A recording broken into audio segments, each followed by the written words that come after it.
What's going on, Hoops fans?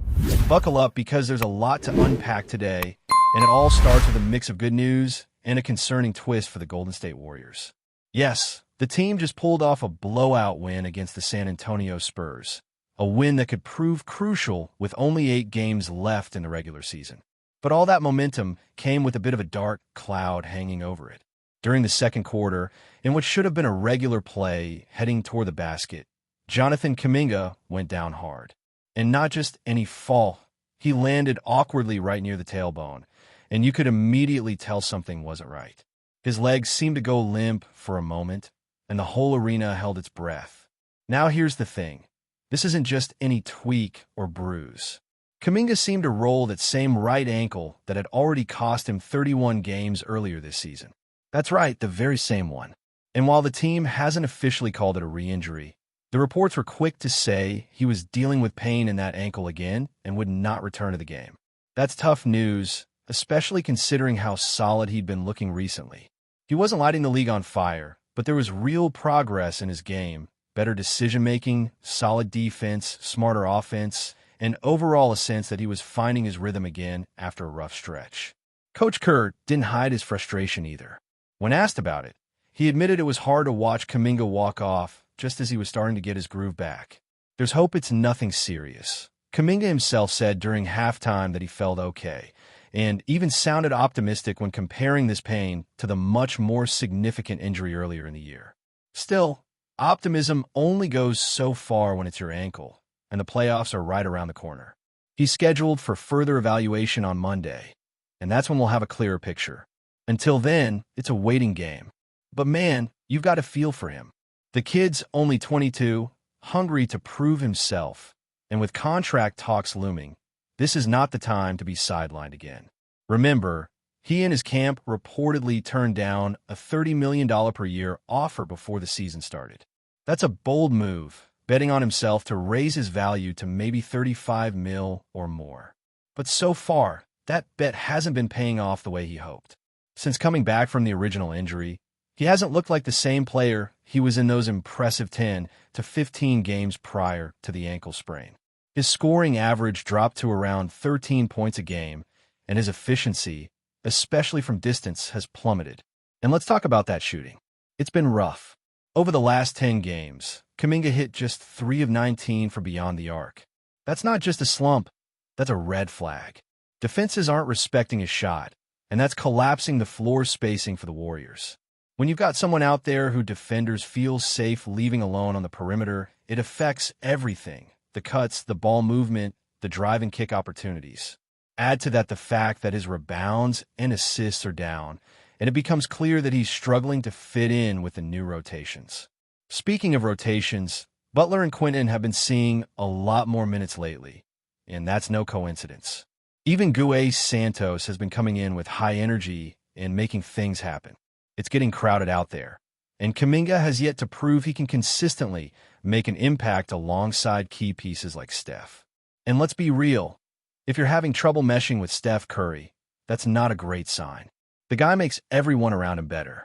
That's why, despite the urgency to have him available for these last 8 games, it wouldn't be surprising if the Warriors played it safe and sat Kuminga out until he's truly 100%. There's too much at stake. This team still respects what he brings, but rushing him back could risk turning a manageable injury into something chronic, especially with a big contract negotiation coming up. You can sense the disappointment in all of this. Kuminga had a real chance this season to cement his spot as a cornerstone of the franchise's future. But injuries have a way of rewriting those stories fast.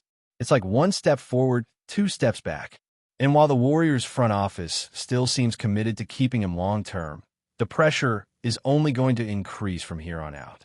If he wants to secure that massive payday, he needs to get back on the floor, stay healthy, and contribute in a big way. Otherwise, this season might go down as a missed opportunity. Meanwhile, the team continues to push forward.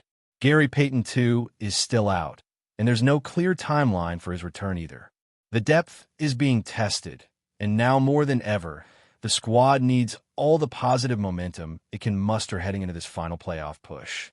That win over the Spurs? Huge. They didn't just win, they dominated. nearly hit 150 points and crushed San Antonio by 40. Sure, the Spurs were missing some key players like Victor Wembanyama, but a win is a win, and in this stage of the season, every one of them matters. Especially now that the Warriors have climbed into the 6th spot in the Western Conference standings, officially out of play-in territory for now. But don't get too comfortable. The Clippers just got blown out by the Cavaliers, giving Golden State a golden opportunity to leapfrog into a safer spot. And with Memphis just one game ahead, the race is tighter than ever. The Timberwolves, who just got a gritty win against the Pistons, are also facing a rough patch with potential suspensions looming from that wild brawl in Detroit the other night. Yeah, things are getting chaotic as the season winds down.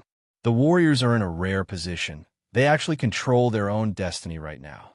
If they went out the rest of the way, which won't be easy given the difficulty of their remaining schedule, they can avoid the play-in tournament altogether. That's a big deal.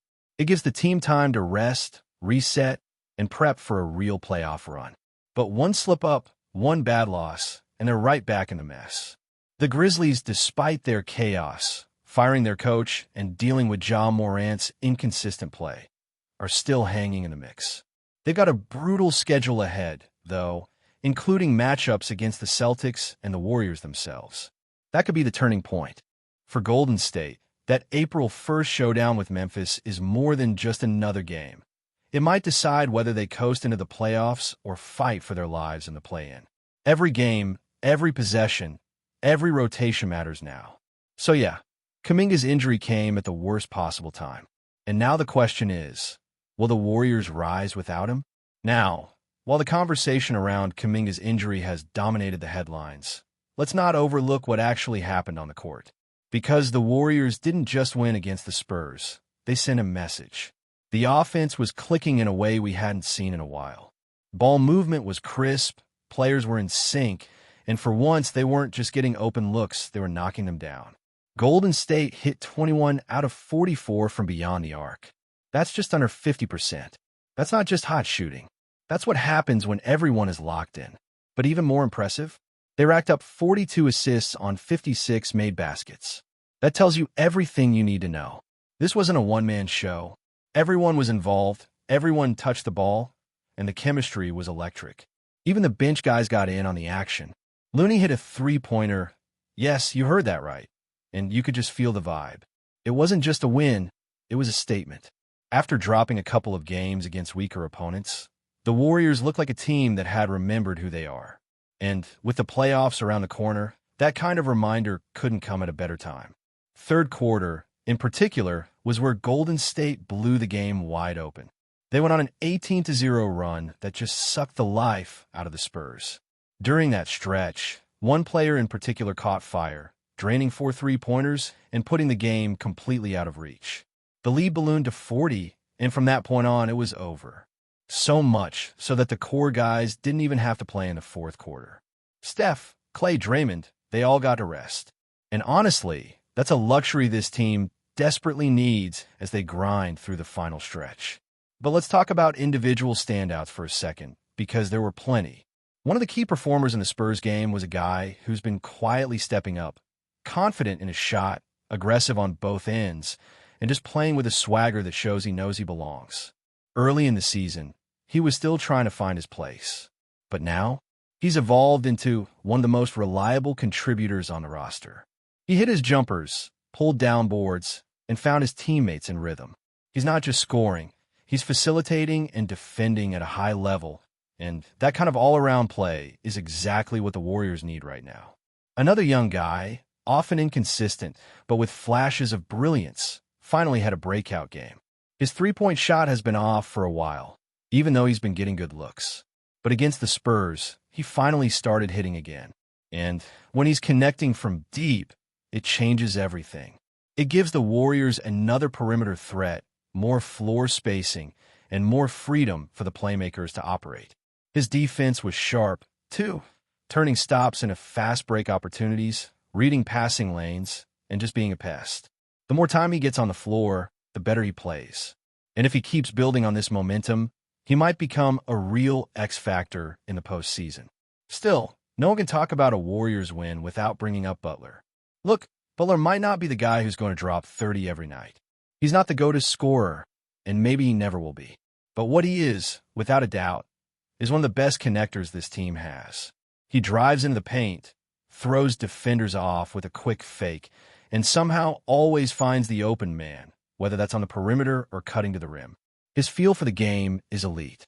He just understands where everyone's supposed to be and when they need to be there. He's not flashy, but he makes the smart plays, night after night. And defensively, since Butler joined the team, the Warriors have been leading the league in points off turnovers. That's not a coincidence. He's aggressive, he anticipates passes, and he turns defense into offense in an instant. That kind of hustle is contagious. It energizes the bench, the starters, the fans. It lifts the whole team. And when Steph doesn't have to carry the load every night, that's when you know the supporting cast is doing its job.